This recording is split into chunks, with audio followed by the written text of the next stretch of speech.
जय सत्यहरि, जय बाबा नीलकंठ, जय मोहम्मद हजमाई। सत्यनाथ परिवार के सभी सदस्यों को मेरा प्रणाम। श्री श्री ठाकुर नीलकंठ जी के और एक लीला के साथ मैं आप सभी से दोबारा जुड़ रही हूँ कि ठाकुर जी कैसे मरे हुए पेड़ों पर भी फूल खिला दिया करते हैं। ये बात पीवी नंबर 57 में रहने वाली श्री निहार की पत्नी के विषय में है। यद्यपि उनकी दीक्षा मतवा संप्रदाय के अनुसार हुआ था, फिर भी वे सभी संप्रदाय की बहुत सम्मान करते थे। उनका छोटा देवर सत्यानाथ संप्रदाय से दीक्षित थे। साल 1983 में ठाकुर जी उसी गांव के श्री कालू हीरा के घर पर रुके हुए थे। श्री निहार के शादी को 27 साल बीत चुके थे, पर वे निसंतान थे। परिवार में शोक सा छाया हुआ था। उन्होंने सारे उपाय अपनाकर हार मान लिए थे।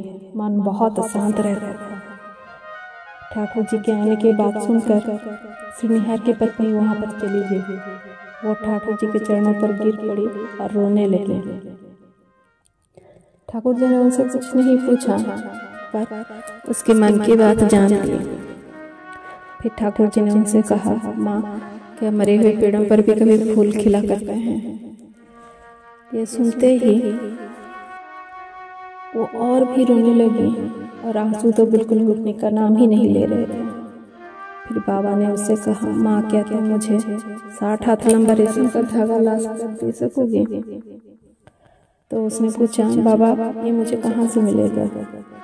तो बाबा ने कहा, पास के बाजार में जाकर दुकान में देखना। तब वो अगले दिन दोपहर के समय अकेले चलकर बाजार गई, जो गांव से 5-6 किलोमीटर दूर था।